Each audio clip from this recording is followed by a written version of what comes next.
আসসালামু আলাইকুম, back to my channel Rupsina কিচেনে আপনাদের সবাইকে স্বাগতম।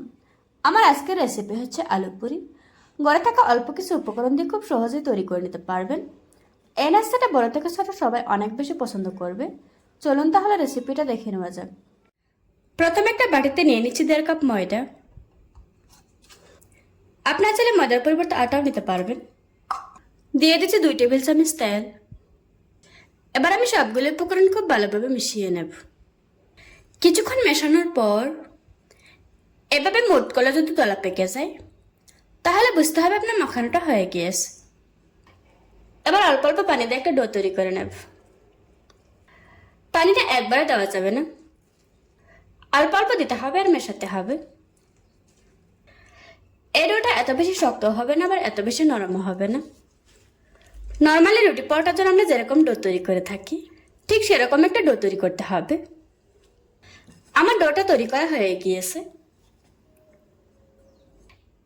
এখন আমি ডোটাকে ঢাকনা দিয়ে ঢেকে 10 মিনিটের জন্য রেস্টে রেখে দেব।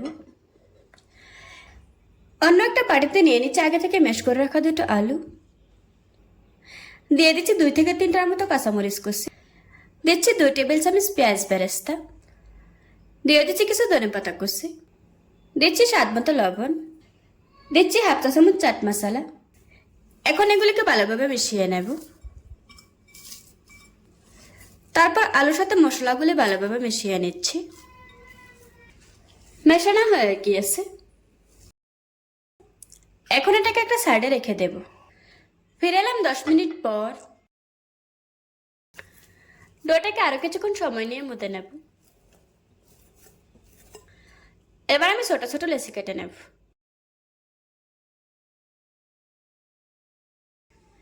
লেচি কেটে নেওয়া হয়ে গিয়েছে। এখন একটা লেচি নিয়ে হাত দিয়ে প্রেস করে করে বড় করে নেব। রুটির সাইডটা একটু পাতলা করে দিচ্ছি। এখন মাছ বরাবর দিয়ে দিচ্ছি আগে থেকে তৈরি করে রাখা আলুর পুর। এখন একটা সাইড থেকে মুড়িয়ে নেব। খুব ভালোভাবে মুড়িয়ে নিতে হবে, তা না হলে বাজার সময় খুলে যেতে পারে। ভালোভাবে মুড়িয়ে নেওয়ার পর আঙুল দিয়ে এভাবে করে প্রেস করে দিচ্ছি। তারপর হাত দিয়ে চেপে চেপে এভাবে করে বড় করে নিতে হবে। এই কাজটা আমি হাত দিয়ে করছি, আপনারা চাইলে বেলেও নিতে পারবেন। আলু পুরি বানানো হয়ে গিয়েছে। এভাবে করে আজকে আমি সবগুলি আলু পুরি বানিয়ে নেব। একইভাবে আমি সবগুলি পুরি বানিয়ে নিয়েছি। এখন এগুলিকে বেছে নেব। পুরিগুলি ভাজার জন্য চুলায় মিডিয়াম আঁচে তেল গরম করে নিয়েছি।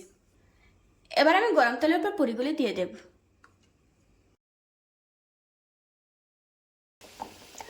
তারপর পুরিগুলোর উপরে এভাবে করে গরম তেল দিয়ে দিতে হবে। কিছুক্ষণের মধ্যে দেখতে পারবেন পুরিগুলি ফুলতে শুরু করেছে। আমি এখানে 3টা পুরি একসাথে করে ভেজে নিচ্ছি। আপনারা চাইলে একটা একটা করে ভেজে নিতে পারবেন।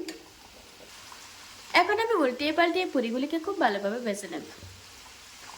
পুরিগুলিকে উল্টিয়ে পাল্টিয়ে কিছুক্ষণ ভেজে নেওয়ার পর এখন খুব সুন্দর একটা কালার এসেছে। আমার পুরিগুলি ভাজা হয়ে গিয়েছে। এবার আমি তেল জুড়ে একটা প্লেটে তুলে নেব। এভাবে করে আজকে আমি সবগুলি আলু পুরি ভেজে নেব। দেখুন বন্ধুরা, আমার আলু পুরিগুলি বানানো হয়ে গিয়েছে। একটা ভেঙে আপনাদের সাথে শেয়ার করছি।